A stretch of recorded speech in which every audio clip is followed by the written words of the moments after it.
Saat ini saya berkesempatan berbincang dengan Agus Purnomo, staf khusus Presiden dan juga Kepala Sekretariat Dewan Nasional Perubahan Iklim. Apa kabar, Pak? Baik, terima kasih. Kebetulan kita lagi di lokasi konferensi UNFCCC di Bonn ya Pak ya. Setelah terjadi kemunduran di Copenhagen tahun 2009, sekarang 194 negara berkomitmen untuk mencapai kesepakatan global tahun 2015. Nah, Indonesia berada di mana dalam perundingan ini? Indonesia dalam posisi yang sama dengan negara-negara progresif yang menginginkan agar komitmen untuk pengurangan emisi gas rumah kaca bisa diambil lebih serius, lebih kuat, lebih banyak dalam waktu secepatnya. Kita termasuk di dalam pihak-pihak yang menggalang solidaritas di antara para negara untuk secepatnya mengambil langkah-langkah nyata mengurangi emisi gas rumah kaca. Ini juga menjadi sorotan buku Anda mengenai evolusi kebijakan perubahan iklim Indonesia. Apa yang Anda maksud dengan evolusi dalam hal ini? Evolusi itu kan berarti perubahan yang berlangsung secara lambat. Dan memang untuk perubahan bagi negara sebesar Indonesia, perubahan itu mungkin terlihat lambat.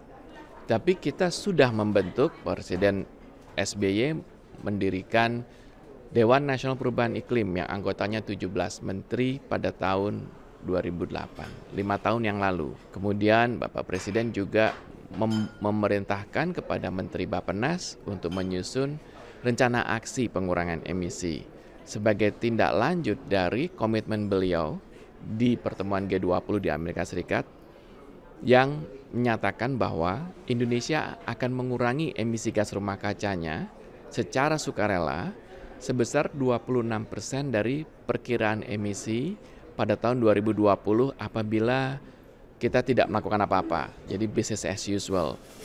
Jadi sudah ada komitmen pengurangan emisi. Nah, berbicara tentang komitmen nih, DNPI sudah berkomitmen, tapi bagaimana cara merangkul para pembuat kebijakan di Senayan dan meyakinkan mereka kalau isu hijau ini adalah isu yang seksi? Memang setelah Presiden membentuk DNPI 5 tahun yang lalu, maka sekarang kita baru mulai membuat naskah akademik dari sebuah rancangan undang-undang perubahan iklim. Prosesnya dikoordinasi oleh Kementerian Hukum dan Hak Asasi Manusia, Hukham. Rapatnya baru beberapa kali, mungkin butuh 1 tahun untuk membuat naskah akademik, sehingga saya perkirakan diskusi yang lebih intensif dengan DPR akan terjadi dengan DPR hasil pemilu 2014. Dan itu berarti juga dengan pemerintah yang akan dipilih pada tahun 2014 juga. Tapi paling tidak naskah akademiknya sudah kita selesaikan. Masih ada yang khawatir kemenangannya berkurang, khawatir kemudian mainannya diambil gitu ya. Itu memang suatu proses yang harus terus berjalan, harus terus diajak diskusi, dilibatkan, ditenangkan dan dibuat lebih yakin bahwa diperlukan basis undang-undang yang kuat untuk menjamin bahwa upaya ini berjalan terus. Karena perubahan iklim tidak bisa ditangani dengan 1-2 tahun upaya. Dia harus terus dilakukan selama beberapa dekade sebelum hasilnya nanti kita bisa buktikan memang terjadi penanganan yang efektif. Kalau mau melibatkan rakyat nih, melibatkan masyarakat dalam mengurangi emisi karbon, Pak, apa langkah dari DNPI? Pertama, informasinya harus sampai ke masyarakat. Dan apa yang dilakukan oleh DW ini adalah salah satu cara yang efektif untuk menyampaikan informasi kenapa upaya itu penting. Yang kedua, kemudian kita harus mencarikan bentuk-bentuk yang memungkinkan warga masyarakat, apakah itu perorangan, rumah tangga, atau mungkin kelompok masyarakat yang lebih besar, terlibat. Mulai dari yang gampang menanam pohon misalnya, karena pohon menyerap gas rumah kaca. Sampai kemudian upaya peningkatan efisiensi energi.